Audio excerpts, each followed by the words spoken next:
evening, ladies and gentlemen. Good evening, Happy New Year, and welcome to the first edition of On the Mark for 2023.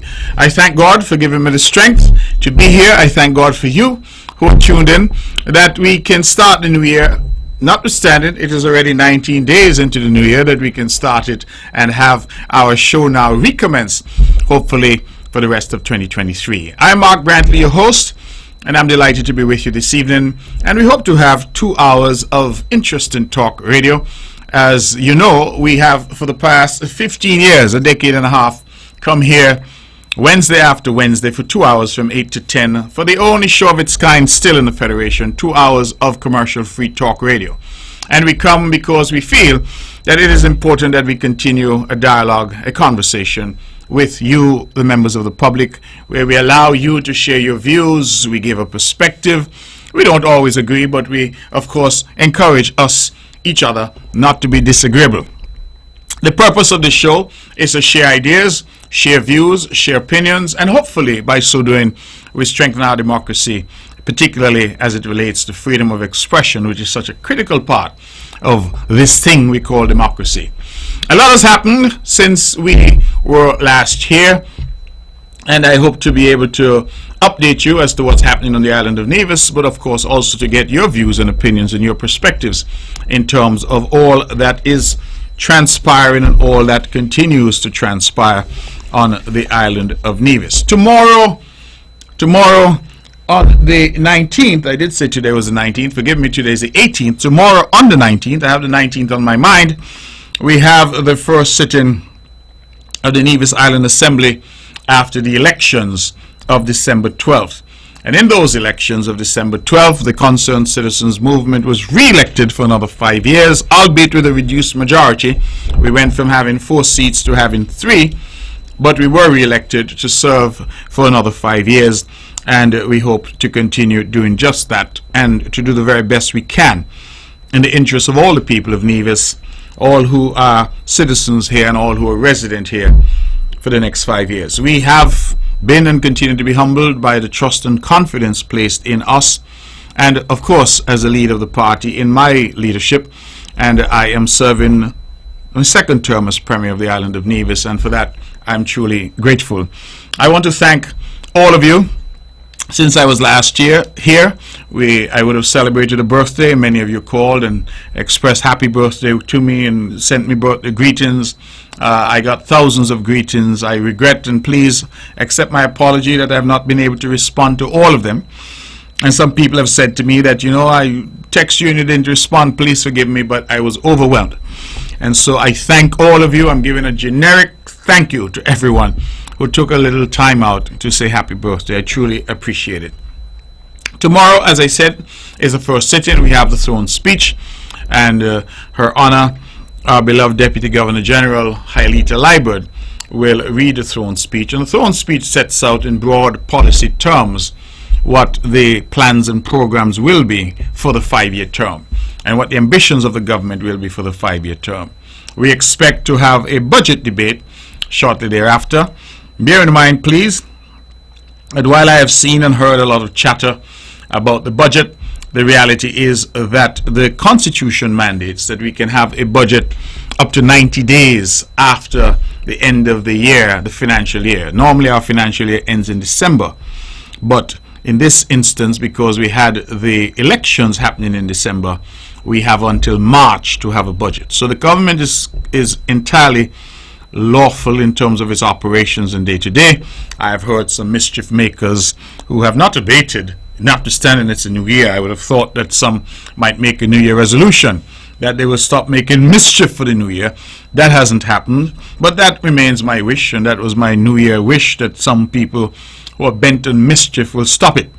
But that has not happened, and so the mischief continues, and we will have to deal with those issues, unfortunately, because we would like to focus on important issues, but there's so much misinformation being disseminated that from time to time we naturally will have to respond. And I will use this forum, I will use social media, I will use my press conference, which incidentally will be next week Thursday, the first press conference from the Premier for the new year and for the new term, and so we look forward certainly to to having the opportunity to engage with members of the press and to answer their questions, as I always do, in a forthright and direct manner. So tomorrow we look forward then, not just to the throne speech, but to the swearing in of the members of the Parliament. We would have had already a swearing in for the government and the members of Cabinet, but now we'll have a swearing in for the members of the Parliament. And so we look forward very much to that event tomorrow. Of course, on the government side, there is the Honorable Eric Evelyn. He will now be the new leader of government business. There is the Honorable Spencer Brand. There's the Honorable Janelle Nisbet. There's the Honorable Troy Liebert. And there is the Honorable Mark Brantley, myself. And so we hope to be sworn in. On the other side, based on the results of the last elections, we have the Honorable Cleone Stapleton Simmons, and we have the Honorable Dr. Janice Daniel Hodge. Those two are to be sworn in. We wait until tomorrow to see who the senator on the opposition benches is going to be. It is, of course, traditional that at the swearing in you will have an indication of the new senator on the opposition benches. So who is it going to be? That's a good question, and I am curious to see who will emerge. I am, of course, like all of you, hearing all kinds of things, but we will see tomorrow who is presented to the House and to the people of Nevis as the new senator for the Nevis Reformation Party in opposition. Tomorrow is significant for a number of reasons, because we have said that the NRP has consistently lost elections in this island since 1992. In fact, the only one that they managed to scrape through was in 2006. Forgive me a moment. That election in 2006 was fraught with difficulty. They tried again in 2011 to rig an election, and that time, of course, I was there. I was the one that tried to rig it against, and I went to the court, and the court declared, both of the High Court and the Court of Appeal, that Hensley Daniel was null and void. The election was null and void, and we went back to the polls in 2013, and the people voted overwhelmingly for the Concerned Citizens Movement. It therefore means that since 1992, which now represents, this year would be 31 years, that the NRP has only managed one election which was fraught with fraud. They tried it again, as I said, in 2011, and they were caught with their pants down. They have not been able to come close to winning an election since then.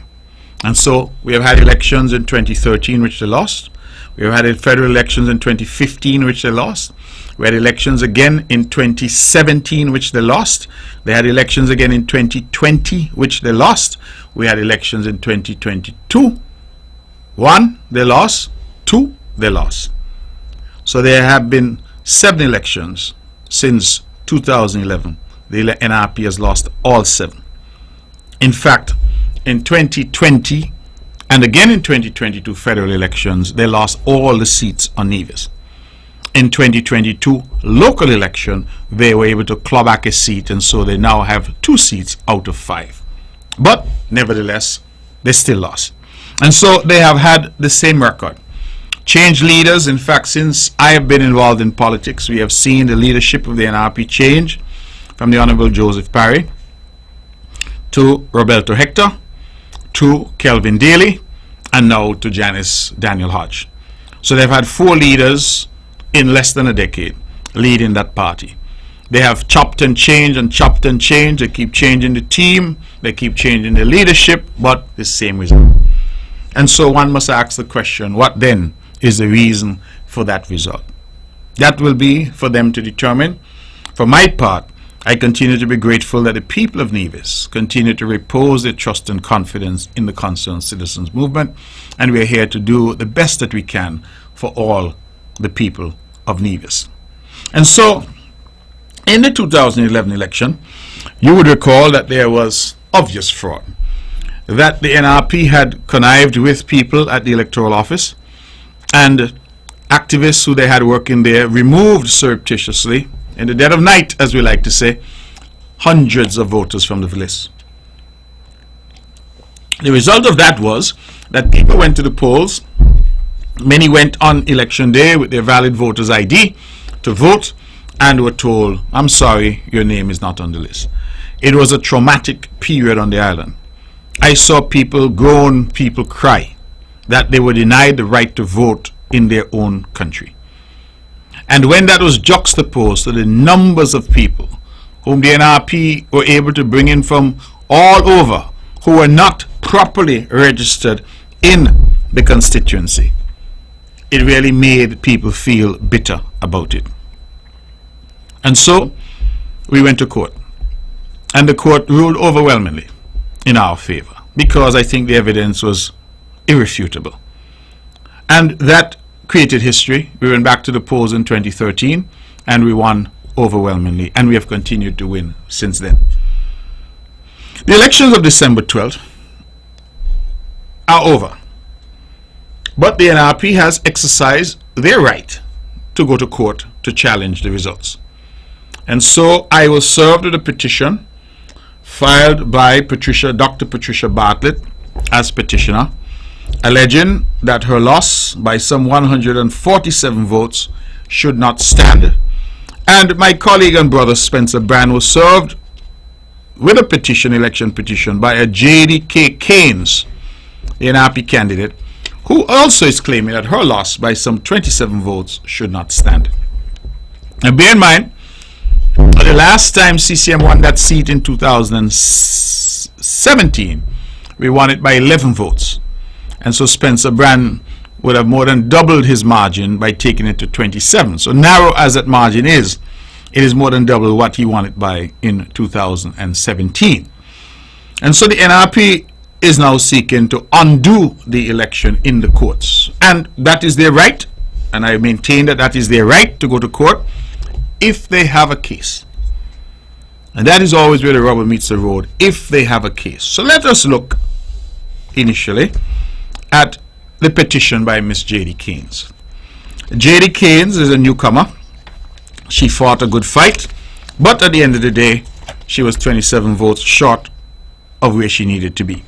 And she has put in a petition. The petition was submitted on the 10th of January, filed on the 10th of January. Now, I think that if you engage in a rudimentary tally of the days, the 10th of January would suggest to me that an election held on the 12th, where Spencer Brand was declared on the 12th, that the 10th of January is woefully out of time, bearing in mind that the time set by law is 21 days within which a petition should be filed. So that is the first difficulty. So we'll leave that. The lawyers, of course, will have to contend with that. But what I find remarkable is that after the election, the NRP had a whole tralala about Mark Brantley engaging in fraud and Mark Brantley committing all kinds of electoral irregularities. And so I looked forward very much to these petitions, which we were told would be filed, because I wanted to see what allegations were being made in the petitions against me and against my brother Spencer. And I have the petitions here, the one against Spencer and the one against myself. And there are no allegations in those petitions against us. None whatsoever. There is absolutely nothing that is said, except, let me tell you, in relation to Spencer Brand, J.D. Keynes says that the first respondent, Spencer Brand, was nominated on the 5th of December as the Concerned Citizens Movement candidate contesting the elections for Nevis 1 in the said election. And then she went on to say that the election was held on the 12th of December and the petitioner and Spencer Brand were the only candidates. And on the 12th of December, Spencer Brand was declared the winner with a margin of 27 votes. That is all that is said about Spencer Brand. In the petition filed by Patricia Bartlett, it says that Mark Brantley is the first respondent. He was nominated on the 5th of December 2022 as the Concerned Citizens Movement candidate contesting the election for the constituency of Nevis 2 in the said election. He then went on to say that the election was held on the 12th of December when the petitioner, Patricia Bartlett, Mark Brantley and Samuel Keynes were the only candidates in Nevis 2. And then it says that on the 13th day of December, the fourth respondent, being the supervisor of elections, declared that Mark Brantley had received 1313 votes, Petition had received 1166 votes, Samuel Keynes received 17 votes, a majority margin of victory of 147 votes to Mark Brantley. Not a further word is said in the petition about Mark Brantley. The reason I'm saying this is because I go back to the effort at mischief and misinformation. Now, an election petition can be based on a number of things. It can be based on errors, irregularities, unlawful conduct, and a number of things. It can also be based on fraud or fraudulent activity. And when you heard all the talk that was out there, the NRP whipped up their people in a frenzy, saying, Mark Brantley thieved the election. CCM thieved the election. And so we expected that when they filed these petitions, we would have seen serious allegations of misconduct on the part of Mark Brantley and on the part of Spencer Brand. Serious misconduct on the part of the Concerned Citizens Movement Party. And not a word. Not a single word. Not a hint. Not a whisper. Nothing except Mark Brantley was the candidate. Mark Brantley win. Spencer Brand was the candidate. Spencer Brand win. That's all. That's all. So it begs the question, if the narrative out there by the party is how much stealing went on by Mark Brantley, and how much thieving went on by Spencer Brand, and how much thieving went on by CCM, where are the allegations in the documents that have been put before the court? You see, it's one thing to talk, because when we talk, we could say anything. It's a different thing now when you're going to go to a court of law where you don't have no mumu person there, you know. You don't have anybody there that you can bamboozle and hoodwink. You have a judge learned in law. That's who you have to persuade. And suddenly, all the talk that you had been hearing dies away. And the only thing that you can say in your petition against this terrible man, Mark Brantley, who done thief this election, is that his name is Mark Brantley, he was a candidate, and he was declared the winner. The only thing you can say against Spencer Brand, his name is Spencer Brand, he was a candidate, and he was declared the winner. Now, how does that marry with the narrative that was out there about all these irregularities and illegalities and fraud and corruption? How does that marry? Forgive me, I'm drinking some water again. That is the gist of the problem. Because you keep telling people what you know to be a lie in an effort to sully people's names and reputations. I have now contested in this island of Nevis 9 elections. 9. And I have sought to conduct myself in a way that is beyond reproach in my engagement in those elections. And so to hear the scurrilous attacks on me, somebody who went to court over electoral fraud, real electoral fraud, against the NRP and won, for the allegations now to be turned around on me, I say, well, this must be something interesting. So when I finally was served with this petition on my birthday, January 11, I read through it quickly because I said, I want to see what is being said about me. What did I do? What fraud did I commit? What wrong did I commit? What are the allegations against me? And when I turned to the page, all that Pat Bartlett said about me, his name is Mark Brantley, he was a candidate, and he win. That's it. That's it. So you ask yourself then, what are these petitions about? I'm going to deal with J.D. Keynes first. I said that because that is the easier one to deal with, in the sense that the allegations in that are the most fun. Let me put it that way. They have some various schedules, and J.D. Keynes has a schedule here, the 3rd schedule, Now, JD makes the argument among several arguments. But she makes the argument, listen what the third schedule says. I'm quoting now. Third schedule. Persons whose names appeared on the Nevis 1 January list, that is the list for St. Paul's, but were not on the 29th November list of registered voters and were not allowed to vote.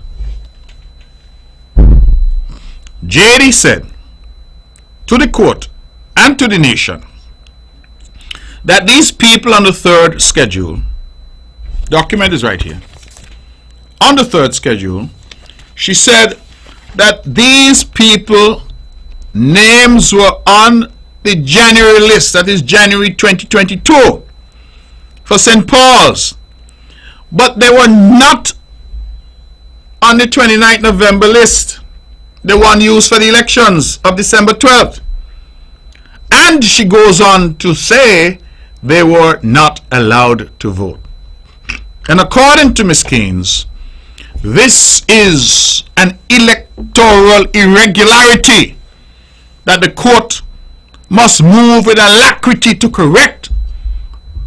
And poor Mr. Brand's election must be declared null and void, because according to her, these people in the third schedule were not allowed to vote. So naturally I go and I say, well, who are these people on the third schedule? And a couple things emerge right away. At number 3 of 8 names, I see a Mr. Paul Lawrence of Ramsbury. And I said, the only Paul Lawrence I know of Ramsbury is the father of my brother David Lawrence, my good brother and classmate. And I attended the funeral of Mr. Paul Lawrence at the St. Thomas's Anglican Church, and I was actually allowed by the family the privilege of saying a few words at Mr. Lawrence's funeral. But J.D. Keynes is saying that Mr. Paul Lawrence was not allowed to vote on election day, and that is an irregularity. I go down the list further. At number 5, I see a Colleen Brazier Fobbs from Government Road. The only Colleen Brazier Fobbs I know lived across from the hospital on Government Road, and Colleen regrettably passed away long before the election. J.D. Keynes has complained to say that Colleen Fobbs, Brazier Fobbs, did not get the chance to vote, and therefore that is an irregularity. I go down further at number 6. I see a Carolee Janice Richardson from Ramsbury. And again, I am told, according to Miss J.D. Keynes, that this individual was not given the right to vote, the ability to vote. And so I look at this and I said to myself, what really is happening? What really is the effort here? Is it just to name names and just to file something for the sake of filing something? Because for certain names appearing in this third schedule, some of those persons are now of blessed memory. They are regrettably deceased. And if they are of blessed memory and deceased, on what basis does J.D. Keynes complain to the court that it was an irregularity that these deceased individuals were not given the opportunity to vote? Well, how were they going to vote? How? And that is the folly, and that is why I said this one easier to deal with, because I realize that this is an example of just, you hear about petition being filed, so you jump up and say, me too. Me too. But the problem is that it costs money. We in the CCM have to go and find resources now to fight these bogus petitions, making these outlandish allegations. So JD complains that persons deceased were not allowed to vote, and therefore That is an irregularity. I will see how the court treats with that. Then she goes on to say that she made a number of objections, and those objections were not heard by the registration officer, Mr. Calvin Foy. In fact, I know Mr. Foy. I've known him virtually all my life. Commissioner of Police, former commissioner, an honorable man. I've never ever heard it said of Mr. Calvin Foy that he was anything other than honorable. He has always conducted himself with the utmost probity. And I think it is a matter of tremendous regret that both Pat Bartlett and J.D. Keynes have sought to drag Mr. Calvin Foy into this in a way that seeks to suggest that he did not do his job, he did not know his job, he failed and or refused to do his job. Now, what is the argument? Let me explain the process, because both of them now make similar allegations. They say that in January of 2022, that a master list, that is a list for the entire island, would have been published, broken down according to constituencies. Under the law, you have an opportunity to object to anybody on that list. And they say they filed objections. In the case of J.D. Keynes, she said she filed 39, I believe it is, objections. And in the case of Patricia Bartlett, she gets Suti and Null and Void Hensley. They file, let me see, 100 and the number so large. Let me get the number for you. They file 151 objections. 151. I don't have the time tonight to go through all the names because some of them are obviously ludicrous. People are living right here in St. John's and have never moved out of St. John's. But Suti and Hensley decided that they're going to file 151 objections on behalf of Pat Bartlett. They did so in January of 2022. Now the dates, ladies and gentlemen, are important. JD filed, she get a boy named Tulu to file 39 objections in town, and Henop and Suti filed 151 in St. John's. They filed them in January. And they say that not all the objections were dealt with by Mr. Foy as the hearing officer, the registration officer. Now, whether that is true or not, I don't know. But I find the timing now of the complaint to be curious. As my friend Weber will say, work with me. Because, you see, a list would have been published for an election that was held in Nevis on the 5th of August 2022. You all remember we had a federal election on the 5th of August? And that list would have been published and an election was held and the CCM had a clean sweep. We heard no complaints against Mr. Foy. We heard no allegations of irregularity, illegality, or any form of unlawful behavior. None. I won against the same Pat Bartlett. Alexis Jeffers won against Janice Hodge, and Eric Evelyn won against Rohan Isles. Same list. No noise. August was before December. The federal election of August 5th happened before the local election of December 12th. So it begs the question, if, as they say, they made objections in January, and they contested an election in August on the voters list, with not all of those objections having yet been heard. They made no complaint. They are now waiting until December. You know how far December is from January? 12 months. They wait until December election now. And when they lose that election, contest it and lose it. Because they didn't go to court when they got the list to say there was any problem with the list. They accepted the list. We got the same list like them. CCM and RP got the same list.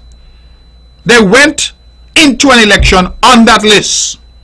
In fact, I believe Pat Bartlett said she got the list 8 days before the poll, and J.D. Kane, she said she got it 6 days before the poll. So they got the list days before. They did nothing.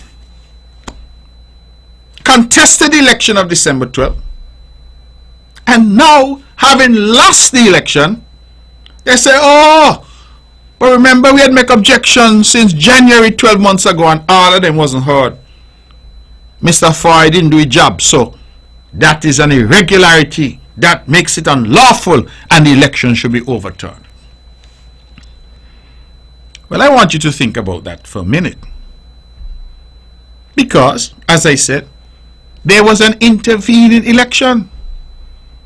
And the same lists that they now complain about were used for that intervening election that they contested and lost, but had no complaint then. So I am not making any point about whether or not the registration officer had completed the process of the objections. In fact, this is January again, and the master list is going to be published, and no doubt objections will be made.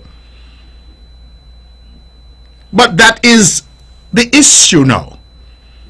That they waited for 12 months, made no noise and no hullabaloo about the list when they fought an election on the same list in August. Come now in December when they lose again and say, oh, this is unlawful and illegal and improper, and therefore the election must be overturned. My simple question is, why? The law prescribes myriad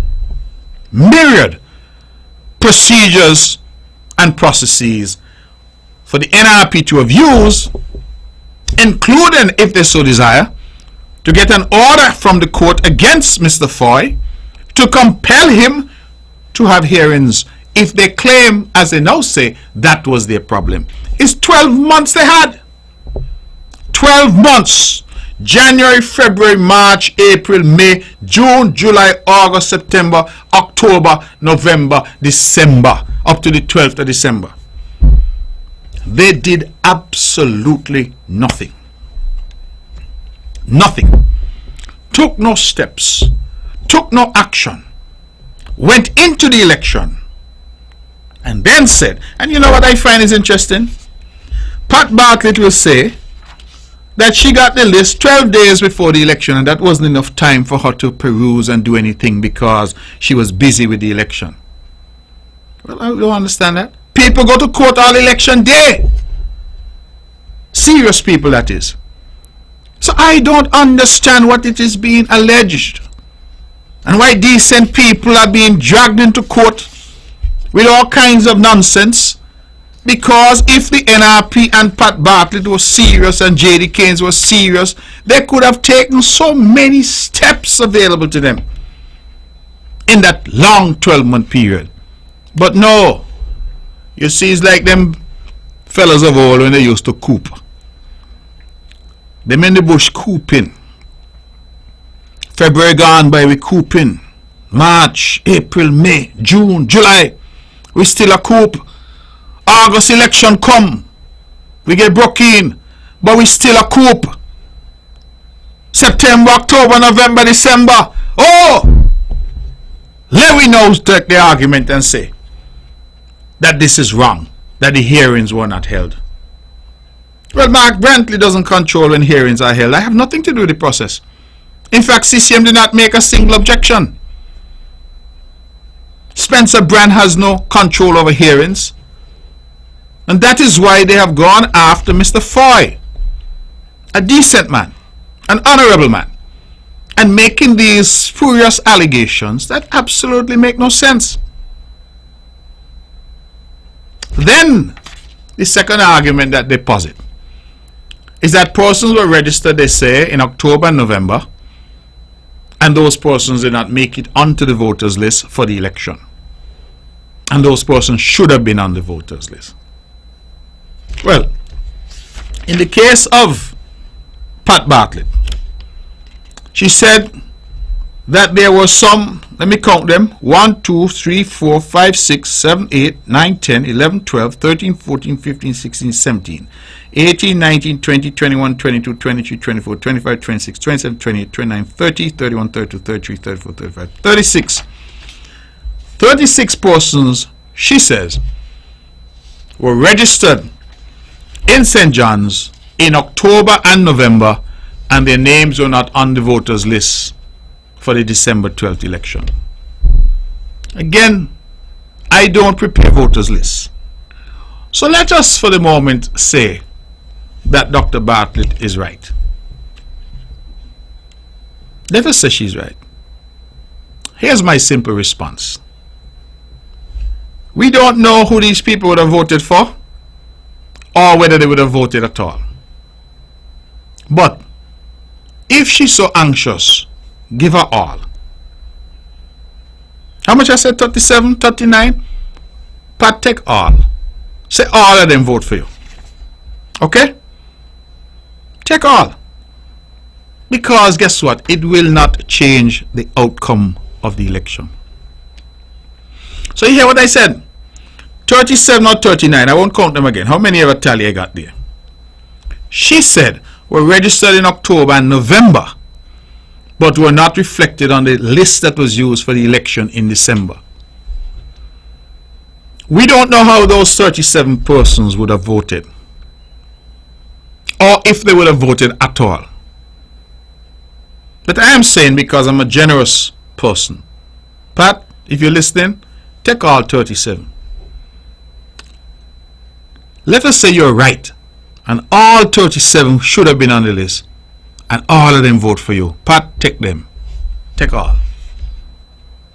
Take all. J.D. Keynes makes the same argument.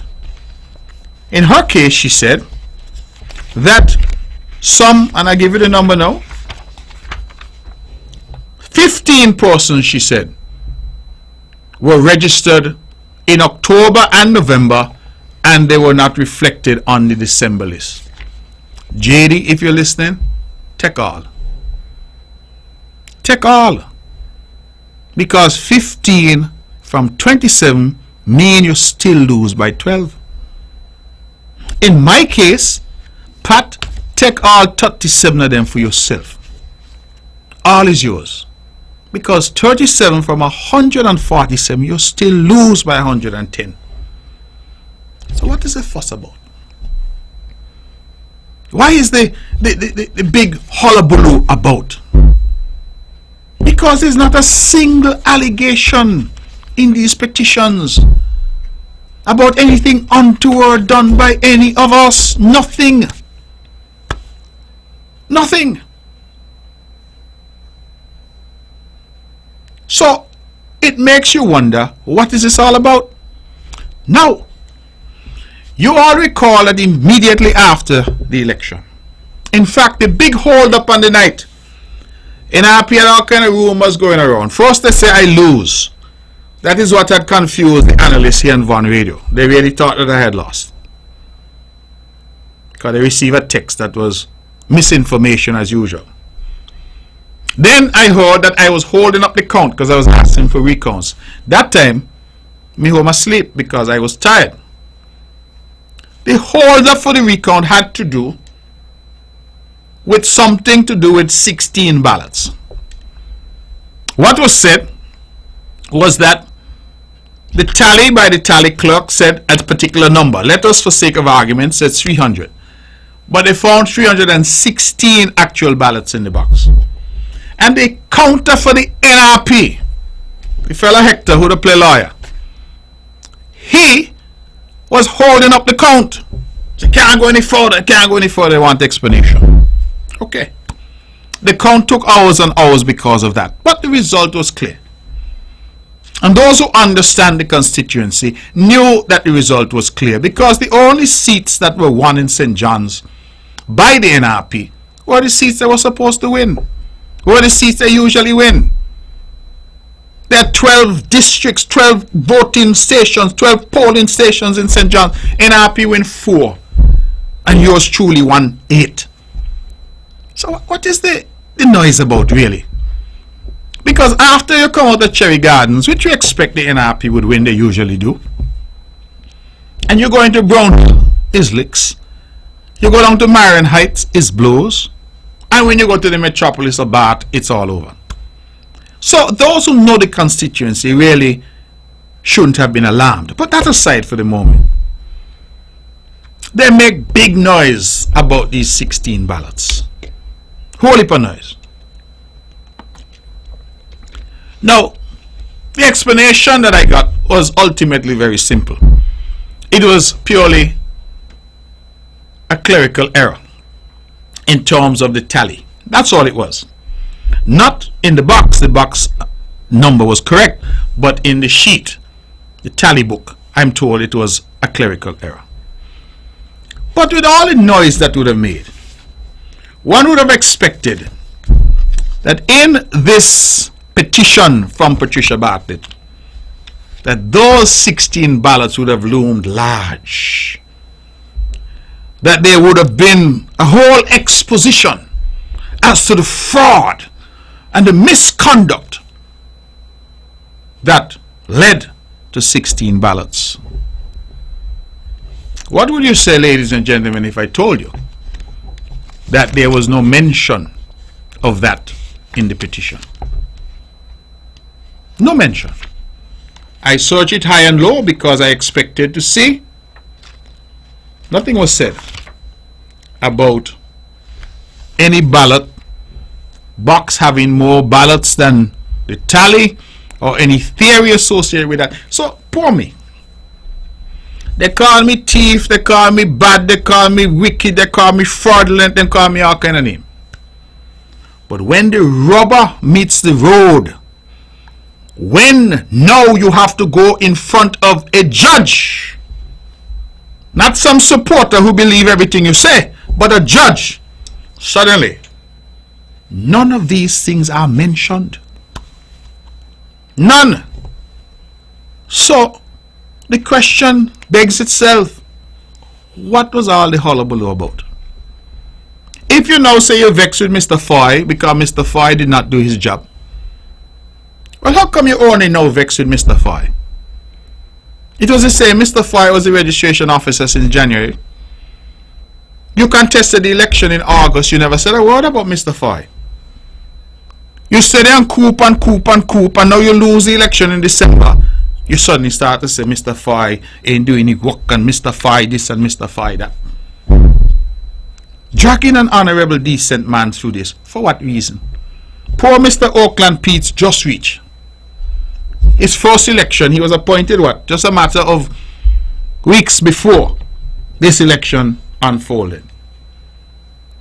We're dragging Mr. Pete's through this to say what? What did he do? The only thing Mr. Pete's did was make the announcement. Rohan Claxton has been a returning officer for years. Experience. What did Rohan do? Rohan is such a serious person when it comes to elections. Yeah, let me share something with you all. That Rohan said no phones, no communication unless it's official to the supervisor of elections. I am a candidate in the election, and I can't even get Rohan to respond to a text from me to ask him, Rohan, what's going on. Rohan don't respond to anybody. Not to me, not to anyone. That's how serious he is. He said the only person he will communicate with or talk to is the supervisor. And that's what he did. Now all of a sudden Rohan is being dragged through this. What did Rohan do? Rohan just did his work. And when the ballots were counted, they reported to the supervisor. The supervisor went on, Von, you hear election results. Election results. And the election results were announced. What are all the hullabaloo about? Let me tell you, I don't know whether or not it's the lawyers, the advisors, or Pat and JD themselves. But somebody fooling somebody. And I felt if it were me and they paid these lawyers, I would have asked back for my money. I really would have asked back for my money. Because I don't understand what this is about and how these purported petitions could have no resemblance to the allegations that were being made. None. Because if all you could say about Mark Brantley is that is his name, he was a candidate and he was declared the winner. Spencer Brand, that is his name, he was a candidate and he was declared the winner. That's all. And then you start to list people, say you register people in October and November and they weren't on the list. Like you know who they were going to vote for. Okay. Assume they are going to vote for you. Take them. Take all 37 Pat. JD, take all 15. Guess what? You still lose. So what is the hullabaloo about? What is it about? You had from January until December, you never once took any action in relation to Mr. Foy. You contested an election in August, you took no action and no objection in relation to Mr. Foy or to the list. You come now in December, you lose. Trouble now. You start to make noise. And what you did for the 12 months? You get at least a whole 8 days and 6 days before an election. You say you didn't have enough time. But what you were doing so? That's why you have teams. If you're out campaigning, your lawyer should be looking at the list. Now all of a sudden you didn't have enough time. So you're going to coop. And when you lose now, you're going to court. And making all kinds of foolish allegations against decent people. So yes, I respect the right to go to the court. Once you got money to pay lawyer, you go court. And frankly, I have some election bills that are still outstanding, and so I have asked my lawyers to ask for costs, because that will come in useful to pay off some election bills. Because if you have money to spend, then I will take some, and I'm sure Spencer will take some in town as well. But you have to look at the rhetoric and the drama being drummed up and all the chatter out there. CCM thief election. Where? You see a single allegation against the CCM party that we did anything untoward? The answer, not one. Not one. And so what is the point of all of this? I make one last point. I'm going to leave the petitions aside for the moment. Janice Hodge, the leader of NRP, who I am told is not yet the leader of the opposition, and I don't know whether she will ever be, but that is a matter for the NRP. Janice Hodge wrote to me a letter addressed to the Premier of Nevis. And I always seek to treat people with respect.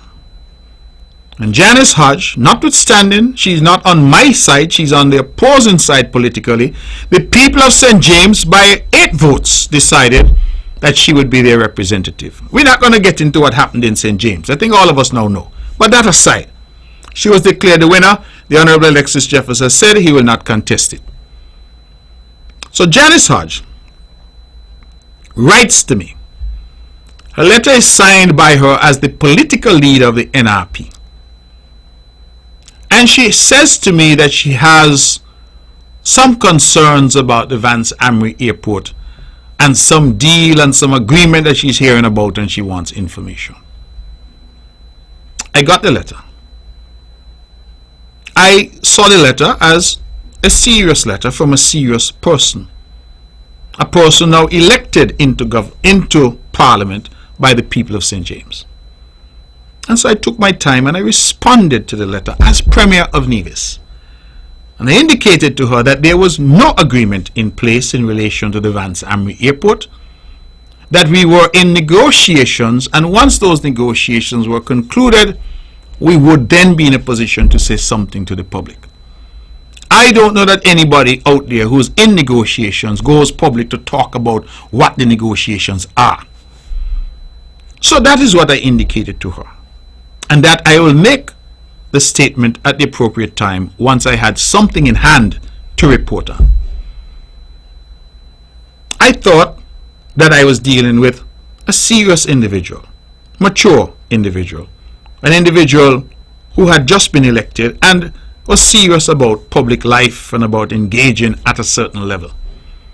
You could imagine my consternation, therefore, when somebody drew to my attention that Kelvin Daly, who as far as I know has no relevance to the political process, has on social media a copy of Janice Daniels' letter to me as the Premier of Nevis, and a copy of my response to Janice Daniel as the Premier of Nevis. Now tell me, ladies and gentlemen, tell me, is that demonstrative of any seriousness on the part of Dr. Janice Hodge? You write big people a letter. You ask big people for information.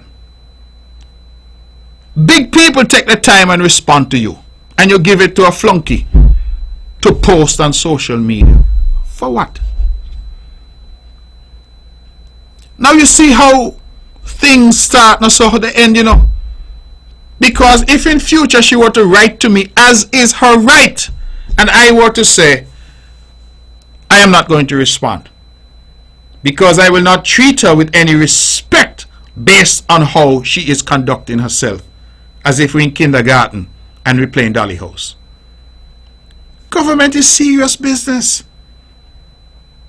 and those in opposition and those in government must be able to sit down sometimes, discuss issues, without everything that is said or written finding its way onto social media to be used by hacks and the hangers-ons who hoping and praying that government could change so they could get themselves back in the trough, the taxpayers' trough. That's all they're hoping for. They kneel down every night and pray, Lord, let NRP get in so I could get something to do. Because I guess growing passion fruit is not enough. And that is what is happening here. And I decided to talk about it publicly, because that cannot be the way that Dr. Janice Daniel Hodge decides that she's going to conduct herself. Because if that's the posture she's going to take, I can't join her down there, you know. I'm operating up here. And I'm inviting her to come up and operate up there too. But you're going to go down this road of having formal communication with the Premier of Nevis. I mean, what if I and Dr. Drew, for example, the Prime Minister, have exchanged correspondence on a matter? And my response is to give some flunky the correspondence and say, put that out on social media. Well, naturally, I would have thought that Dr. Drew would say, boy, I don't know if I can communicate with the Premier, because that's what the Premier is doing. He's not serious. And that is exactly what I am thinking. Can I communicate with Dr. Janice Daniel Hodge without it winding itself up in the way that it has done? I don't know that there's any dispute. She asked a question and I answered her question in writing. So what's the point? But you see, it's part and parcel again of the behavior, the vitriolic, destructive, lack of character, lack of understanding of government and how government works. That is the behavior. And that is why I feel that the people of Nevis have yet again rejected the NRP. Because of the same old khaki skirt, nothing has changed. The same vitriol, the same effort at destabilization, the same level of misinformation, and seeking to mislead people. And I had to say it tonight because I'm saying I cannot engage in communication with people and not understand, well, if we're going to engage in open communication, well, it's better if she go on the radio and ask me something and I come on the radio and answer, if that is the way she wants to operate. But no, write to me. If I'm going to respond to you in a responsible way, and next thing somebody could tell me, boy, you don't see your letter all up. The letter from the Evangelical Association that I received prior to the election was similar. They wrote to me raising issues about the date for an election, a matter which is entirely within the province of the Premier. And the next thing I see the letter on social media being used by the NRP. I said, well, how did they get the letter? If the Evangelical Association wrote to me as Premier, how Tutmun Saman Bagay and these activists for NRP get the same letter to put on social media to try and create mischief? You all realize up to now you haven't seen my response? People were calling me and tell me, post your response, put your response on social media. I said, no, I'm the Premier of Nevis. That is not a responsible approach to take to leadership. Having responded to them, I've put the response on the file at the office. And so I'm just calling out the leader of the NRP because I think that going forward, you're now a member of the Parliament. You have to learn how to conduct yourself in terms of what public life requires of you. Don't tell all of you ignore the noise. You got some people around you who will be making noise. Daily and them for CFBC infamy, them they fall into that category. Leave them to one side because their best days are behind them. So you don't worry about them. They will be making noise. They'll be trying to tell you what to do. Listen to your friend Mark. I will guide you. Conduct yourself properly. That's all I'm saying. And not engage in that, because if you go down that road, where will that end? There's sometimes conversations which have to be private. They have to be dealt with at a certain level. You might be negotiating something and negotiations are at a tricky stage. And you need to be able to engage in a spirit of maturity. Not this infantile dolly house approach to politics and to governance. No. And so I make that point in the hope, since everybody listens to the show, that the message will go. And that this practice, unfortunate as it is, can stop. Ladies and gentlemen, it is 9 o'clock. I believe I've spoken long enough, and I'm going to open the floor. I say at the top of the hour that I'm inviting, of course, one and all to the throne speech tomorrow.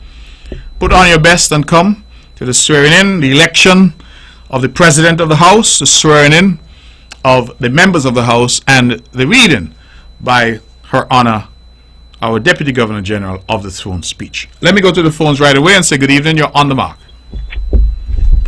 Hello. To God be the glory, great things he has done. The Sheriff, good night. Good night, my dear. Sympathy is going out to the Bartley family at Baker's Corner on the passing of their mother. Oscar Walters and family on the passing of their mother over there in Brown Hill. Psalm 16 verse 7 and 8. I will bless the Lord who has given me counsel. My reign also instruct me in the right season. I have set the Lord always before me, because he is at my right hand, and I shall not be moved. Have a great evening. What you say is true. Good night. Thank you so much. I really appreciate it. And I join you in extending condolences as well to those who have lost loved ones, particularly to the family of the late Clara Walters. I have reached out to some of the children that I have been able to get in touch with, but I join you in extending condolences to them. Oscar, as you know, is a member of the CCM team, and we all join in extending condolences to the family and continue to pray for them and hope that the prayers of the multitude will comfort them in their hour of bereavement. So thank you very much for that reminder that we have lost loved ones even as we celebrate the new year, and we extend our condolences to them accordingly. We are taking your calls, 869-469-1616 and 869-469-1700. Those are the numbers to call if you would like to be a part of the show. This evening we have been talking about the election petitions that have been filed. We've been talking about the throne speech that will happen tomorrow. And of course we're inviting your calls and your comments on the show, and certainly if you have matters that you would wish to put on the table, you are free to do so as well. For those of you who are just tuning in, my name is Mark Brantley, and this is the first show of On the Mark for the new year. And we have started this show in the middle of January, as we would ordinarily do, and we hope that we will have a good year this year of engaging with you, the members of the public, and reporting to you and updating you. Next week, Thursday, I will have my press conference. It is a commitment that we have made to the people of Nevis, that the Premier of Nevis will have a monthly press conference, and I am happy that I've faithfully kept that commitment in my first term, and I hope, through God's grace, to continue to do so in this term. And we hope that members of the press will ask the questions that they wish to have answered, and as usual, I will seek to answer them to the best of my ability. Let's go back to the phones and take some more calls. Good evening, you're on the mark. Hello? You are on the mark. Go ahead, please. Yes, good evening. Hello, Mark Brantley. Good evening to you. Yes, good evening. I want to congratulate you and your great team, the CCM, for winning the election of in December. All odds were against you to win this election. Odds over in Sinkit, parties in Sinkit were spending millions to try to keep you out of government. Mm-hmm. And also foreign investors, but you overcome all of them. And you are a great leader. You know, you are like a Joshua to the people of Nevis, and you always look out for the interest of the people of Nevis. So I want once again to congratulate you for your overwhelming victory. No matter how much they try to take you to court, you'll be victorious. Say the leader of the CCM was Brantley. He was like a Moses to the people of Nevis, and you are Joshua. As the Bible says that no matter what the enemy tries to do, they will be able to conquer you. However, there is an issue with the people on the Gulf Coast in Sinkit Royal, Sinkit Gulf Coast. Every time the government is paying out and dealing with anything with money, former government did the same thing, and this government comes to do the same thing.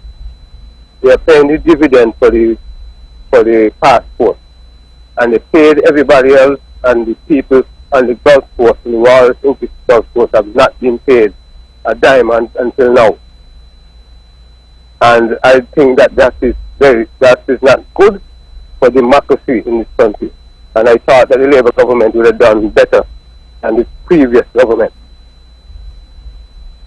You, who is the leader of Her Majesty's loyal opposition in the Federal House, to speak out on this issue and ask the government to pay the workers and the Gulf Coast their money.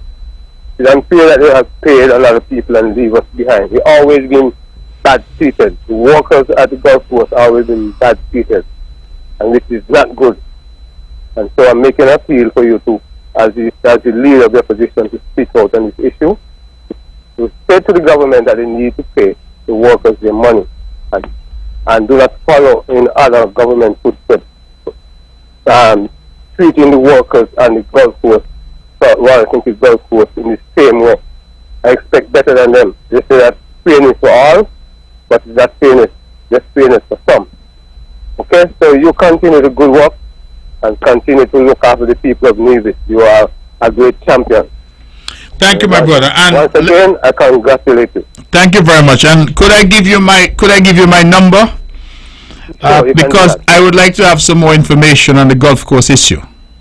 Yeah, well, okay. You can give me a number if you want to give me an ear or a ear. It's okay. Yeah, I can give you on here. It's a public, I'm a public official. My number is 662-6003. 662-6003. 662-6003. 66003? Yeah, 662-6003. If you can send me some information, because I am not as au fait with that issue as I would like to be. So let me know what the issue is. And you know what I like about you? A lot of people don't like you. Even in the opposition, both in St. and Nevis, and probably the government as well. You are a straight talker. People don't like you. But you are the best politician around here. You speak what's on your mind. And you will continue to be in office. Nobody's going to move you. People of Nevis, over the years, yes, Brantley did a good job. But you are straight talker, and that's what I like about you. Stand up for the issue of the people, not just in Nevis, but the Federation of St. and Nevis. So it says 662 6003. 003. Okay, thank you. Okay, thank you very much. And thank you for the compliments and thank you for the support. I really do appreciate it. We're taking your calls. Do we have any other callers? 869-469-1616 and 869-469-1700. I'm inviting you to call so you can be a part of the very first show of the new year and of the new term. So let's go back to the phones. Good evening, you're on the mark. Greetings. Greetings to you. Can you move away from your radio, please? Yeah, I don't move down from the radio, so you Yes. can listen to me carefully, please. And blessed night to your listeners via radio internet. Brother Premier of the Nevis and the leader of the opposition. See, the brethren does bring something to you so you can look at these issues that the people have in the eyes of St. too. Now, congratulations, as you say, your first official program for the 2023.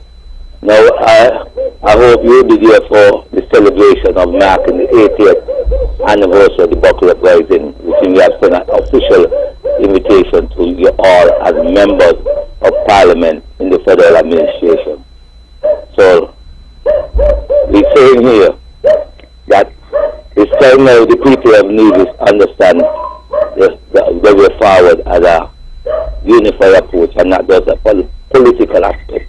Because I realize I political people only look for when I have a administrative context, but when it's time to guide the people then with information properly, we are talk about this secrecy and all kind of thing has to be properly dialogue. Well, it's time now, Brother Bradley, we say, see the people of the information that is insisting to guide them in the challenges that is coming and the benefit that they can reap along within the social and economical prosperity that you all are put there to guide them on the path.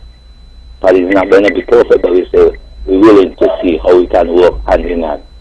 May you now go say for the love of the Almighty, and mankind cannot give you no joy, it's only the Almighty can give you joy. We're willing to give him praises, as he said, give him praises and more abundantly with guidance to the people of life. So keep safe, my brother. Bless the guidance. And there was another letter. I hope you have a response on that other letter I was given before. Blessed love. All right, thank you very much. I truly appreciate your call. It is 10 minutes past the hour of 9 o'clock. We're taking your calls. 869-469-1616 and 869-469-1700. Again, this is the first show for the new year and for the new term. For those who are tuned in and listening, I am truly happy that you are in tune and that you are here with me spending some time this evening. I've had some messages particularly from many people in the United States and elsewhere who are saying that they tuned in, and I'm grateful to them. Of course, we stream live on Facebook and on YouTube, and for those who are doing it the old-fashioned way, they're listening to 860 on the AM dial. VON Radio continues to be the Eastern Caribbean's only powerhouse, and I thank all the time Weber Herbert and the entire team here who has allowed me to find a home here for all of these years. And I thank Daniel Brantley, the law firm, for paying for this show all of these years and for keeping us on air. So I'm very happy for that, and it is because of them that we don't have to go to commercials, because we don't have to pay for the show. The show is being covered by the law firm of Daniel Brantley for over 15 years. That, I think, is something worthy of commendation, and I thank them profusely for their commitment to freedom of expression and the way that they've allowed this show to survive for all of this time. Tonight, as I said, for those just joining us, we have been discussing these election petitions that have been filed, and I'm giving the public a flavor of what has been filed, because what has been filed has no bearing to what the NRP has been saying. And so I think that that is important. Now, somebody has just messaged me to say that I ought to mention the fact that the NRP has been at the Vance Amory International Airport protesting. And I'm not sure what the protest is about, because I looked online to see what it was about. There were probably about 8 or 10 persons there. Some of the petitions, some of the placards, said that the youth need jobs. One said that people need to work or something like that. And then others mention transparency and the need for greater transparency. I don't know why they were at the airport to make that protest, because jobs, every country needs jobs, and we continue to work on providing jobs. In fact, the Social Security last numbers we saw suggested that jobs were up 6.4% on the island of Nevis. And so I think that on the jobs front, we're moving in the right direction, and I'm looking forward to seeing the numbers as at December, because the last numbers we saw were as at July 2022.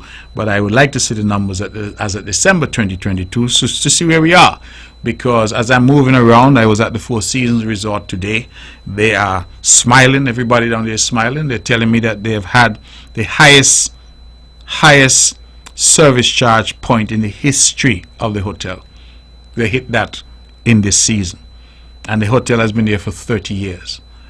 So that is instructive. They have had the highest room night, average room night in the history of the hotel as well. In fact, I think the average down there was somewhere in the region of $2,500 per night. They have groups there. There's a certain buzz about the island. The restaurants are full. The taxi drivers are smiling, and when they smile, I smile, because when taxi men are doing well, the island is doing well.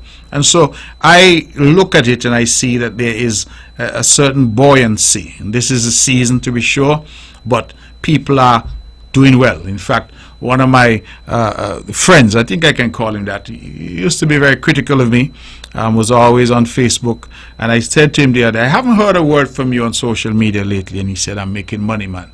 I'm making money, so I don't have nothing to say. He said, when I'm not doing well, you'll hear from me. And I said, good. I haven't heard from him in over a year, so I think that speaks well of how well he's been doing. So people are doing well. So when I saw the protest, I said, well, what is the protest about? Is it about jobs? Is it about transparency? I don't know that there is any government in the history of Nevis that has been more transparent than this government. I am here on a Wednesday, 2 hours, phones are open, anybody can call, raise what issues they want to raise. I'm the only premier in the history of Nevis who has instituted a monthly press conference when members of the press can come. I am on social media. People know that they can reach me. I give out my telephone number. I'm on WhatsApp. People come to my office. I have a Thursday open day, which I hope to restart next week. So I don't understand. We are open. It was my government that put in place the Integrity in Public Life legislation.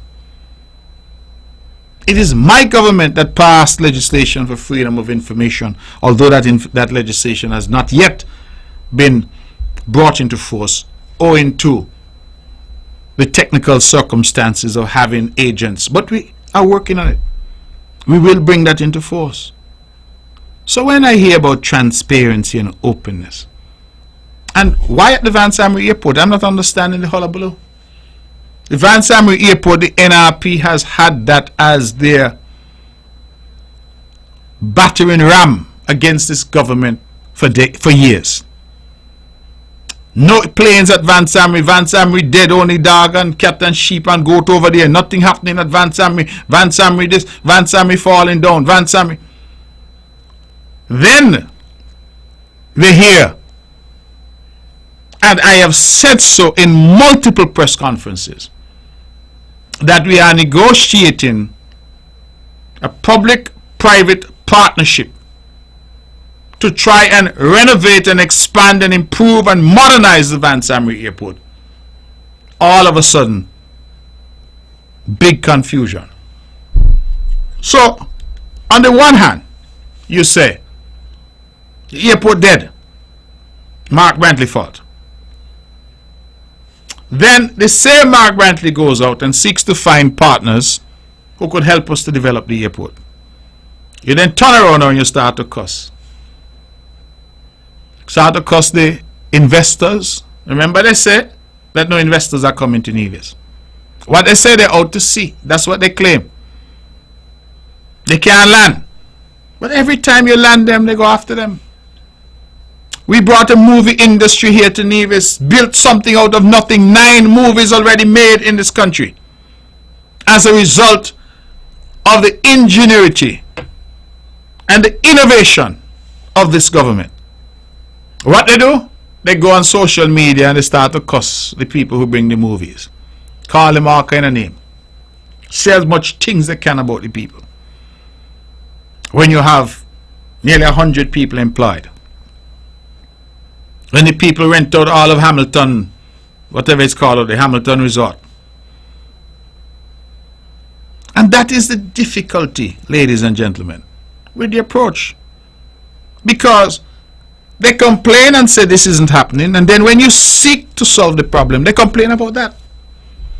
And that is why when I say ignore the noise, I'm not trying to be disrespectful. But I'm saying that sometimes we really need to just put on some, what they call them, earmuffs or something on your ear, block out the sound. Because it's just noise. None of it makes any sense. Do we want to develop the airport or don't we? Do we want flights coming into Van Samry or don't we? And if we do, then how are you saying to the government it must not negotiate with people who can make it happen? How does that make sense? And then if you are in the middle of negotiations, do you go out and start to say, this is what he tell me he want to do, but I don't agree with that. I propose that instead. And no business person is going to negotiate in that way. So again, it shows a certain naivete, a lack of understanding of how the world works. And I'm saying to the NRP, just relax yourself. You relax yourself. You're in opposition for a reason, you know. It's because people didn't want you in government. So leave government matters to the government. And when you have legitimate questions, of course bring them. And we hope that when we answer them, you don't take it and throw it out in the public, which seems to be the modus operandi. Let's go back to the phones. Good evening, you're on the mark. Good evening, sir. How are you? I'm well, thank you. How's everything going with the show? Everything is going all right. Good, good, good. You know, I just wanted to call in and to congratulate you, of course, on victory at the polls in the election last month. I've been listening to the show tonight, and I'm quite in agreement with what you are saying. The NRP certainly, they're not serious about elections. They're not serious about governance. And I'll be looking out to see tomorrow when we go to the Parliament for the throne speech. I'll be looking to see if the NRP will actually show up to get sworn in, because on the one hand they're saying that the elections were unfair, that the elections were not right, not good, but then they would still be celebrating for those persons who won seats, and they would still want to show up to the Parliament to get sworn in. So I think it's a bit of hypocrisy on the part of the NRP, that they would on the one hand say that the elections were unfair for those of their candidates who lost, but for those who succeeded, that they would be happy to come to the House and get sworn in and call themselves honorable. So I just find that to be a bit hypocritical on their part.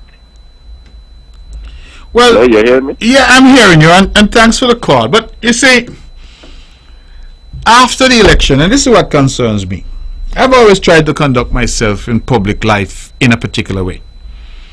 And I'm sure you, because you're here in Nevis, heard all the things that they had to say after the election. All who thief and all who this and all who that, and the election must be overturned because of fraud.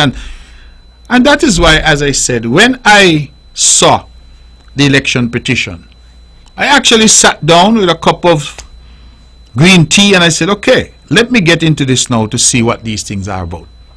And I read once, I read twice, I read thrice. I said, but I don't see no allegations. Not one thing in these petitions said Mark Brantley did anything wrong, or Spencer Brand did anything wrong, or CCM did anything wrong. So it begs the question, why all this false narrative? If you feel that you have aught with Mr. Calvin Foy, which in my view the law provides opportunities for you to deal with over the course of the 12 months, why no? And why go out there to try to sully people's names and reputations when you make no allegation against them whatsoever?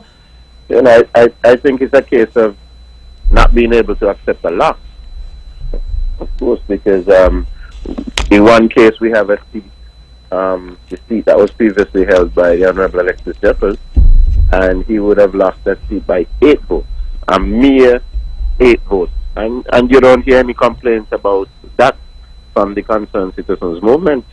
We lost the seat, we have accepted that, and we have moved on and gone back to work, gone back to doing the work of the people. And here we have the NRP who are happy to celebrate a victory by 8 votes, but where we had a victory by, I think, 29 votes or something. 27 and 147. 27 and 147, that they're making a complaint, and they have absolutely no base for their complaint. In one of the cases, I think they are speaking about persons not getting the opportunity to vote, and those persons would have voted in other constituencies. Because I would have seen the paper myself, and I would have seen some names of persons. I think the one in Charlestown, where the same person should have been in Charleston, and those persons voted in other constituencies. Sure. The one for St. John's, a number of people who I know now in Gingerland registered and voting in Gingerland. So I don't even know what this is about. People clearly could have transferred their vote out. But all of these issues could have been addressed if they were doing what they were supposed to do in the 12 months since January until December. And how do you explain that the same list that they're complaining about, they contested an election on the list in August? No complaint, no difficulty. But yet they come now and decide in December they're going to complain about things that they did in January. So they say. Well, you know, I think it's just a case of that they can't get things their own way, and you know the NRP will stop at nothing to get things their own way. But you know, I have a little update, because this morning I was able to go over to St. Kitts, as you're aware, for the launch of an education program that we have. We've been working on this program since 2020, since the onset of the COVID-19 pandemic. And the name of the program is the Continuity of Learning program. And what the program is seeking to do is to build resilience in our education system. So in spite of everything, we are continuing to do the work of the people, and we've started on a very good footing. So this morning I was able to join Minister Dr. Jeffrey Hanley and the good folks in education from St. Kitts, and we launched that program in full. That is a program that we are doing with the Caribbean Development Bank. The program involves some $4.5 million US of funding that's coming from the Caribbean Development Bank to assist us in providing resilience to the education system. We're going to be providing technology devices, in some cases laptops, in some cases tablets, and in some cases we're going to be providing software for some of our special needs children here in the Federation. And it's one of those things that's going to allow us to, in the case of a natural disaster, or in the case of, God forbid, something similar to the COVID-19 pandemic ever happening again, that we would be able to seamlessly move to online learning. So what we are going to do is to try to include technology in our delivery of teaching and learning in the Federation as a regular thing. So in the event that we have any type of disaster, we're able to transition fully to using virtual platforms and so on. And so these are some of the long-term plans that we had to put in place with the onset of the COVID-19 pandemic. So now in 2023, we are seeing some of those plans starting to mature. So we certainly continue to do our work, Premier, and we continue to move Nevis forward, in spite of what some people would have to say, because I recall all through the campaign that, you know, some folks and some agents in the NRP, you know, they've been around teaching and so on for a good part of their life. So one of the things that they like to talk about is education, and they keep harping on the same thing, that education is not doing well. But, you know, these are things that they are saying without any basis, any facts, because we continue to develop education in Nevis, and we continue to move forward in Nevis in education. And this ceremony that we had this morning it was a small ceremony, but it's a big step for us here in Nevis, certainly. Well, thank you very, very much for that. I am very, very happy to hear about what you are doing, what is happening in education. I mean, I think that the rollout of more technology is going to be happening, and I think that's very important. I know that you've already done some good work with the Winsong Foundation, now with the federal government, in terms of obtaining devices and deploying them. And I think that we have been talking about this. We also have something big that's going to be coming up with Winsong Foundation shortly, in that we are going to be getting the musical instruments in short order. Of course, we had for the general public, for the information of the general public, we had undertaken a project with financing from the Winsong Foundation and with assistance from NCDF to acquire some musical instruments that are going to be deployed to assist our young people here on the island of Nevis in learning music. These would include keyboard, guitar, bass guitar, drums. It would also include live sound, having young people learn how to do live sound and that type of thing. And also, we also acquired some steel pans. We know that steel pan is very big here on Nevis. So we have acquired some steel pans, and we are going to be doing some steel pan programs to accent some of the programs that we already have here on the island of Nevis. And of course, also from Winsong, we are expecting to get some laptops this year in 2023. We would have gotten some tablet devices, I think about 300 tablet devices last year from the Winsong Foundation, and we are supposed to be getting some laptops in 2023 from the Winsong Foundation. So we continue to work, and we continue to do what's in the best interest of the young people of Nevis. On the issue of PAN, because I would want to again congratulate Shavane Maynard. She and her PAN group, what they call Young Vibrations. Young Vibration. They celebrated 5 years and had a wonderful event there at the Malcolm Gishard Park. You were there as well, and I made mention of the fact that from the Winsong Foundation we're getting some pans. Can you recall how many pans we are getting from Trinidad? We're supposed to get 34 pans. 34, so that's like almost like a full band. It's a full band, full ensemble. Okay, well, that's good to know. I think that, you know, PAN is really taking off on the island. Music and music education is critical to people's development. I think all the studies that I have seen show that where music is involved, people are better adjusted citizens, and we are making a concerted effort. So I'm delighted to hear that, and I think those out there who are into PAN, and those interested in coming into PAN would be grateful to hear that we have so many instruments that have been donated, and that should be here very shortly. Mhm. So congratulations again. I know you have been spearheading that particular effort on the part of the government, and let us continue Thank from you very strength much. to strength. Let us continue to work.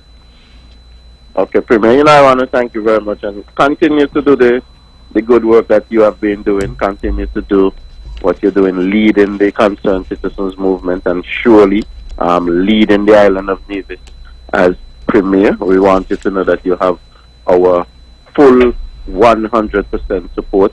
And, most of Nevis is supporting the hard work that you have been putting in, and we want you to feel appreciated. You continue to have a wonderful night, Premier. Thank you very much. Thank you, and thank you for your work as well. Ladies and gentlemen, it's on the mark. We have 25 minutes left, and we're taking your calls. If you want to be a part of this, the first show of the new year and of the new term, this is your opportunity. 869-469-1616. 869-469-1700. Let's go straight back to the telephones. Good evening, you're on the mark. Yeah, good evening, Mark. Just a quick comment. Just the other 2 weeks ago, I was traveling on the boat, the speedboat between Owali and Nevis Beach, and I met up a young lady, and I didn't really know her. And I asked her who she is. She said that she's the leader of the NRP. And can you imagine that I just months away from being 60, and I don't know her. I'm a Nevisan by birth. Mm-hmm. But after all these years, wherever she went in the Virgin Islands, she want to come back to be the leader of Nevis. Maybe she feel like that Tim Daniel have left the government in the will for her. But the people of Nevis is not stupid to just get up and give somebody that they don't know. I am almost 60, as I tell you. Just a few months away from 60. And I don't know. Imagine the young people. But she wants to come back to lead this country. I want to let her know, as I said to her, we don't want a weakling to rule Nevis. We want a strong leader like you, as a Joshua, to demand that Nevis need a fair share. And that's why people like you stand up and say Nevis must get the fair share. And as I say, you're the strongest leader we ever had. Brantley was good, but you are outspoken leader, and we like you. However, the petition that they brought before the court, as I made to understand, is alleged that the coffers or the funds has been depleted, so they're trying to raise funds for the next election. Mm-hmm. So all this is just a gimmick, because they know fully well they would not be able to win the election last time, because they was not fully prepared. And the problem with the NRP, they don't have no good leadership. They continue to change leaders after leaders, and the people of Nevis don't have any confidence in them. So we know that CCM will be around for a long time running the affairs of Nevis.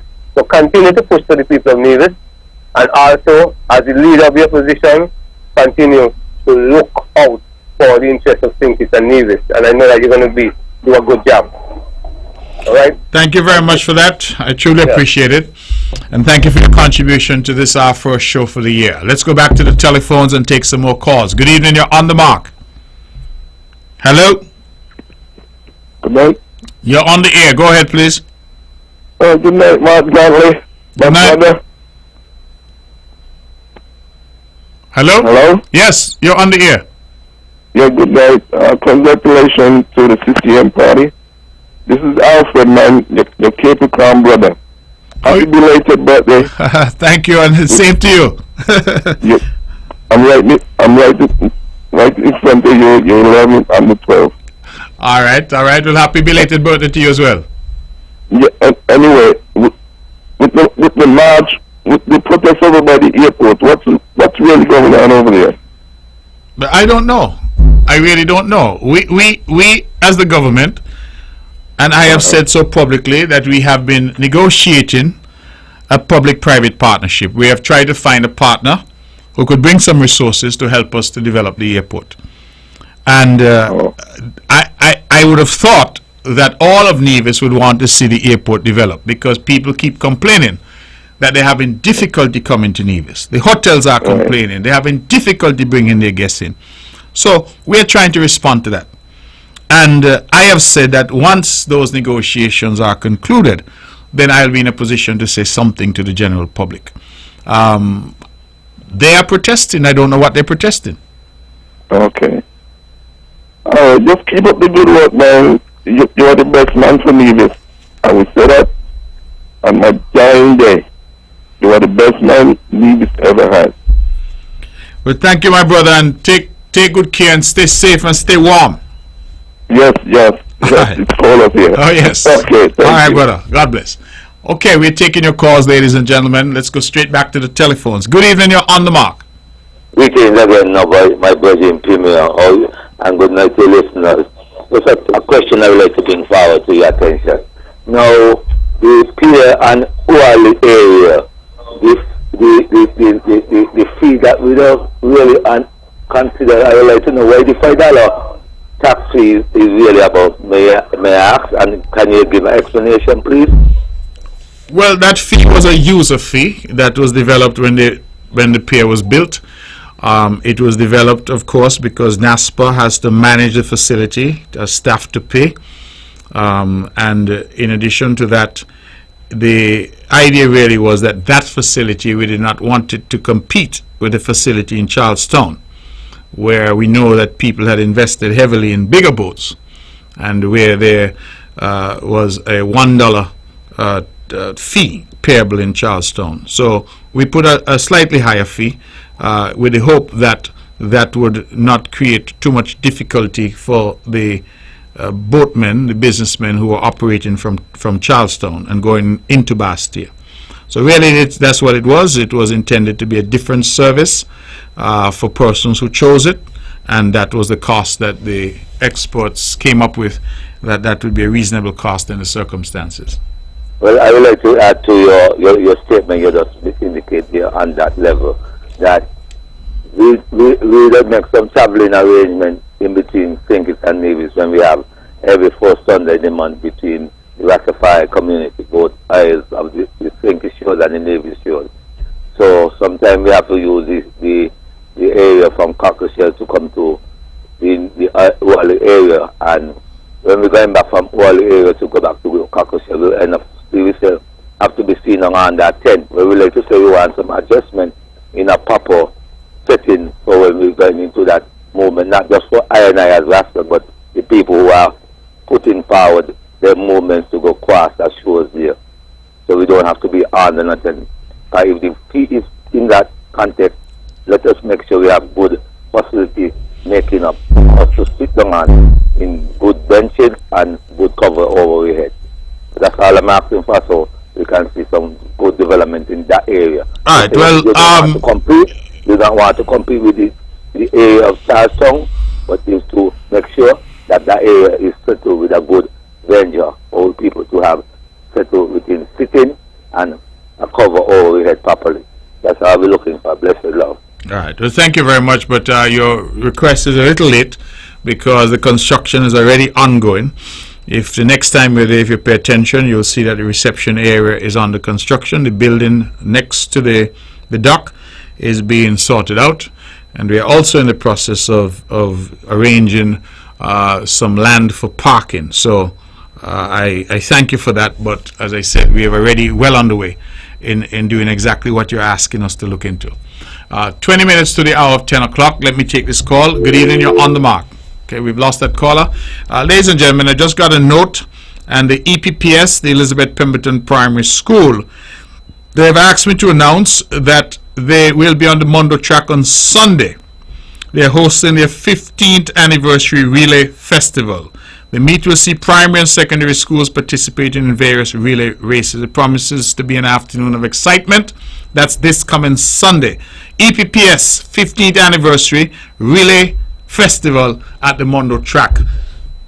I'm asking you to go out and support the good teachers, students, parents, and the whole EPPS family this Sunday at the Mondo track for the relay festival. Let's go back to the phones. Good evening, you're on the mark. Good evening, Mr. Premier. Good evening, good evening. How are you? All is well? Yes, man. All is well. Fantastic. Well, this being your first show, I just wanted to call in as well. I just wanted to bring, of course, it's 18 days into the year, but the year is still new. And we normally wish people Happy New Year until probably the end of January. So I just want to wish all the good people of Nevis and the Federation, of course, whether you reside here or you're overseas, the very, very best for 2023. Good health, strength, and God's richest blessings. I believe that this year will be a wonderful year for Nevis, Premier Brantley, and I think we have a wonderful 5 years ahead of us. I think this will be a very exciting term, and I think the people of Nevis absolutely made the right choice when we had the election on the 5th of December. I want to take this opportunity to wish my dear, loving auntie, Vanny, in Hanley's Road, a happy 90th birthday. She's celebrating her 90th birthday today, and she's looking absolutely wonderful for her 90th birthday. So, Auntie Vanny, happy birthday to you. I know you had a wonderful time today with the children and all of your other family and friends, and I want to salute the children for organizing such a wonderful event for you. Auntie Vanny, happy birthday, and I love you very much.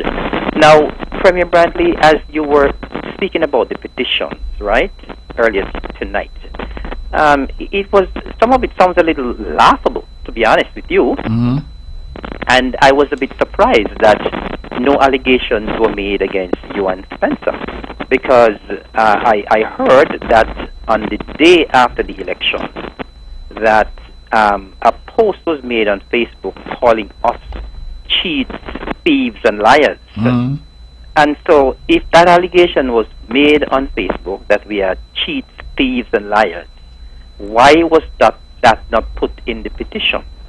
And I am a little confused as well, because I'm a little disappointed as well, because the people of Nevis have spoken. They have spoken. We won 3 seats. We won the majority of seats. We are in the government. And if the opposing party are insisting that we didn't win, they absolutely have no respect for the people of Nevis.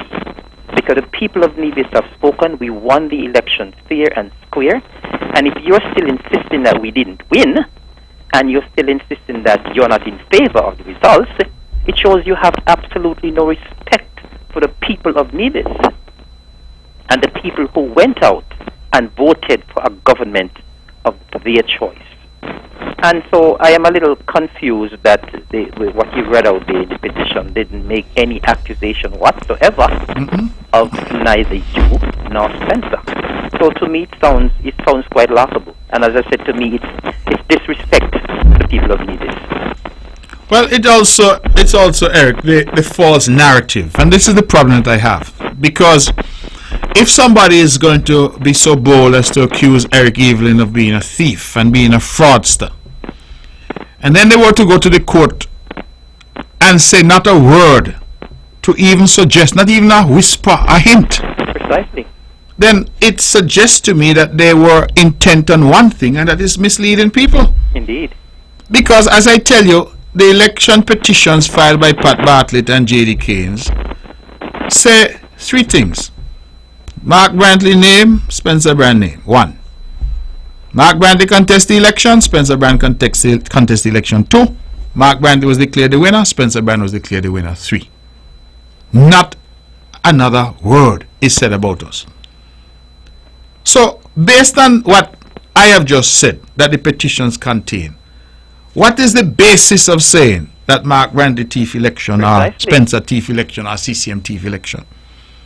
I picked up the petition and I had a cup of green tea and I said, boy, this is going to be an interesting read, because I want to hear no mention of these 16 ballots that they were making all kind of nice about, that held up the count. I believe their supporters should be disappointed in them as well. Well, their supporters should be disappointed in them. I suppose after tonight you'll hear a new narrative. You'll hear something new being put out there, because what they keep doing is just changing the goalposts as they go.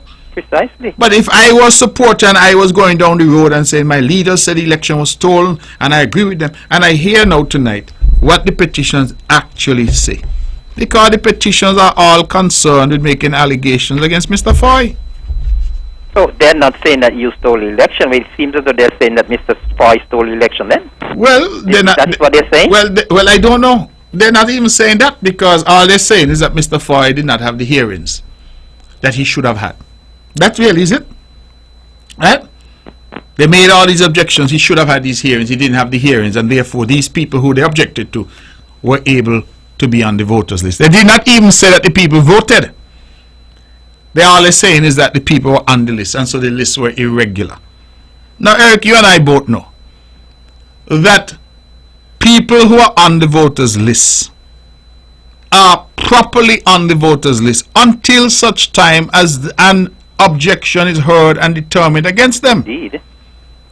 So if Eric Evelyn is on the voters list for Hanley's Road, he remains properly on the voters list until such time as somebody objects successfully. Precise. So if an election were to come, then of course you have to vote. You have the right to vote because your name has not been objected to successfully.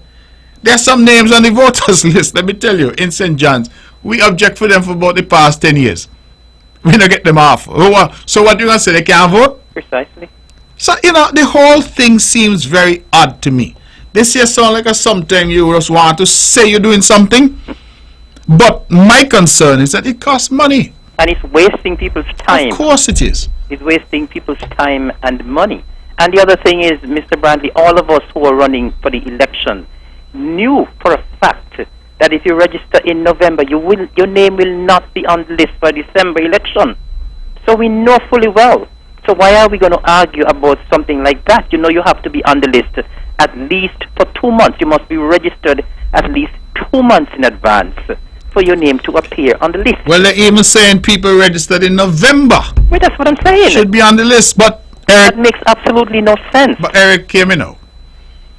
Let us give them all those registered in November, because guess what? 15 names are registered in October and November in town.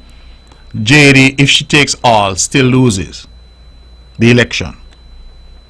37 names were registered in St. John's. If I give Pat all, she still loses the election. So again, what is the point?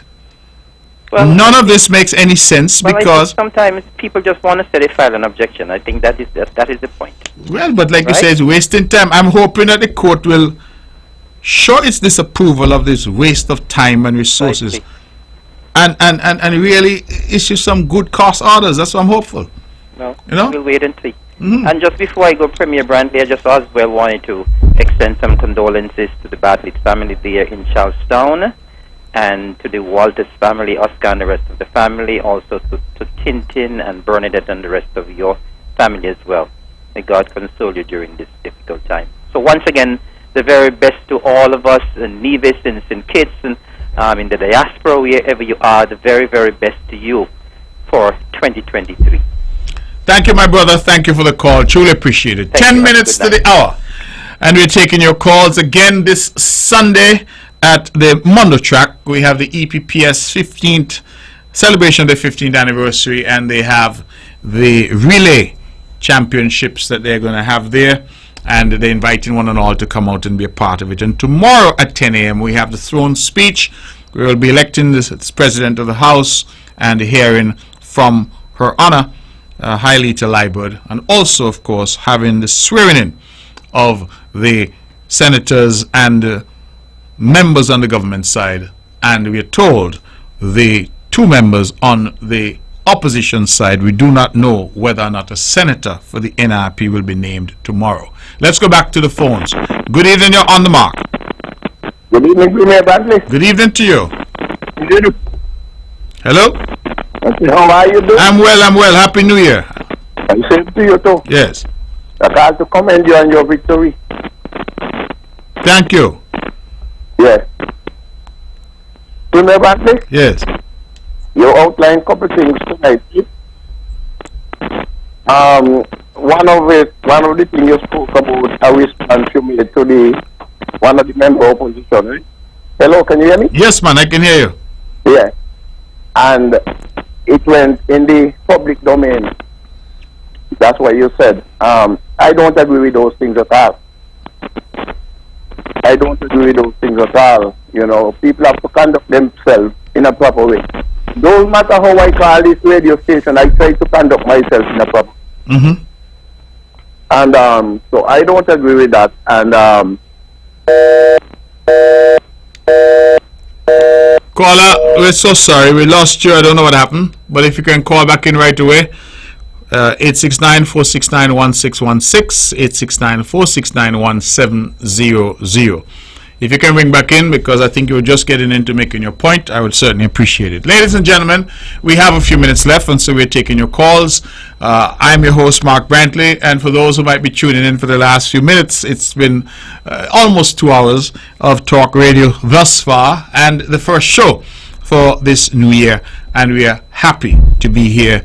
Condolences again to all those who have lost loved ones, and certainly I remember again the Bartlett family in Charlestown, of course, and the Walters family in Brownhill, and all of those who have lost loved ones. I join in extending my condolences. Let me also extend happy birthday to Mrs. Maynard. I passed by today, and to the entire family. Absolutely delightful lady. She looks wonderful at 90, and I pray God may continue to grant her long life and happiness and good health. Let me go back to the phones. Good evening. You're on the mark.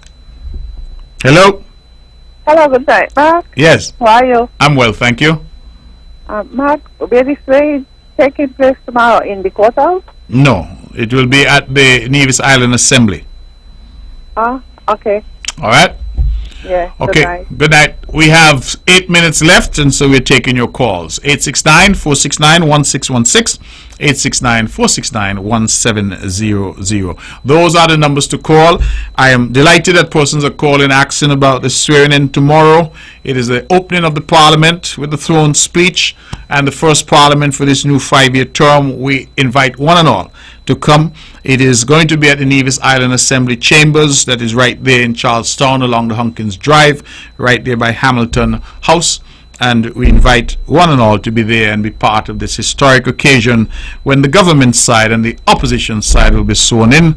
We should have a swearing in of all of the members of the Parliament, but as I say, I'm not sure that the opposition will have a senator to be sworn in tomorrow. So we will see how that goes, but that is the plan.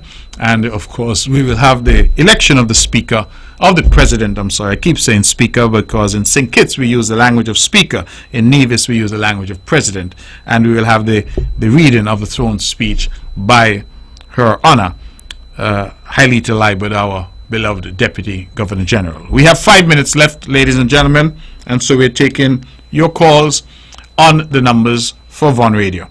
This tonight, I believe that we've had a good show. We've had a good discussion.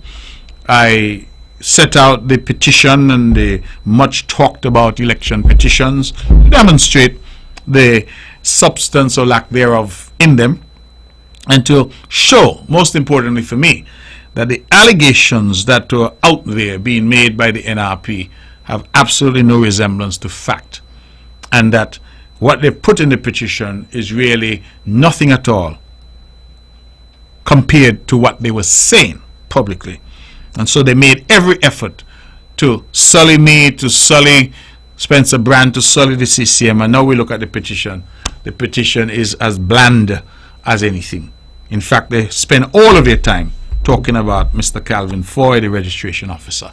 Let's go back to the phones. Good evening, you're on the mark. Good evening, Mr. Brantley. Good evening to you. Prosperous and productive new year to you and your family and your cabinet. Thank you. I pray that God will continue to guide you so that you can continue to lead our country the way He wants you to. Have a pleasant new year.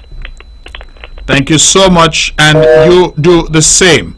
I'm really happy that you have called, that you were able to get in, and I wish you a blessed new year as well. We still have about 4 minutes left, and so we continue to take your calls. We feel we can take another 1 or 2 calls for sure.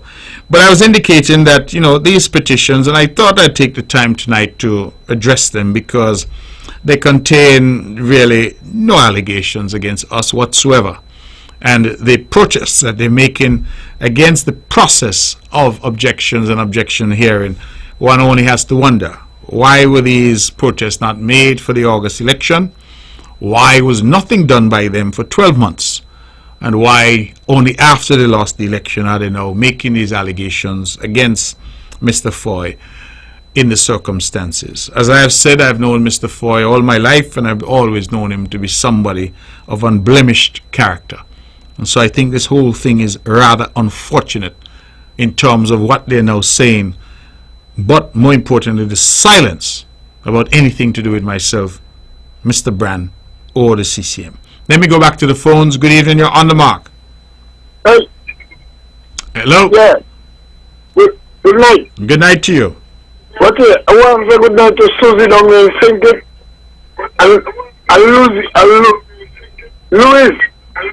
Good night too. And now you're listening. All right, thank you very much. Okay, we still have a few minutes left. That caller who had called in and was making a point, I would have liked him to call back, but perhaps he's having some telephone difficulties. Sorry about that. He's always a good caller, my good friend there from Bath Village. So I had hoped that he would call back in. He did make the point that he didn't agree that communication at a certain level should be put out there in the public domain like that. But I suppose, caller, it shows the lack of experience of Janice Hodge, and we are hopeful that she has entered politics late in her life, but we're still hopeful that she will learn and learn quickly, and that we could get to Nevis where we can communicate at a particular level and we can understand that certain things are just not done. Because if one were to conduct oneself in that way, it means that it makes it increasingly difficult to have open and frank discussions with each other. We have to have a certain level of maturity. We have to have a certain level of confidence in terms of our communication if we are going to communicate effectively. Other than that, you just say good morning, I say good morning, and that's it. Nobody will want to exchange actual information because we don't know where that information is going to go. I have had discussions my entire career. I've met with Joseph Parry when he was leader of the opposition. I have met with Cleon Stapleton Simmons. I have never gone out to put into the public domain that this was the content of our discussion, because you're discussing things at a particular level. And that is why I called her out tonight to say that, listen, leave these people, these noisemakers to one side, and if you're serious about representing the people of St. James and representing the people of Nevis, then let us engage at a mature level. Not everything that one says suddenly finds its way onto social media, because if that's the case, I will disengage. That is not the way I operate. Ladies and gentlemen, the band has struck up. It's our first show. I'm grateful for all of you who called, all of you who listen. This show is rebroadcast tomorrow at 1 p.m. right here on Von Radio. I hope that I've been able through this show to bring some light and to let you know exactly what these petitions are about and to let you know what is going on. I extend again an invitation to you to attend the throne speech tomorrow at the Nevis Island Assembly Chambers in Charlestown, and I also extend an invitation on behalf of the Elizabeth Pemberton Primary School for all of you to come to the Mondo Track on Sunday for the Relay Championships. That's our show. It's 10 o'clock. It means we have to go. Thank you. Good night. Tune in again tomorrow at 1 p.m. right here on Von Radio for the rebroadcast of this show. That's our show. Thank you. Good night, and God bless you.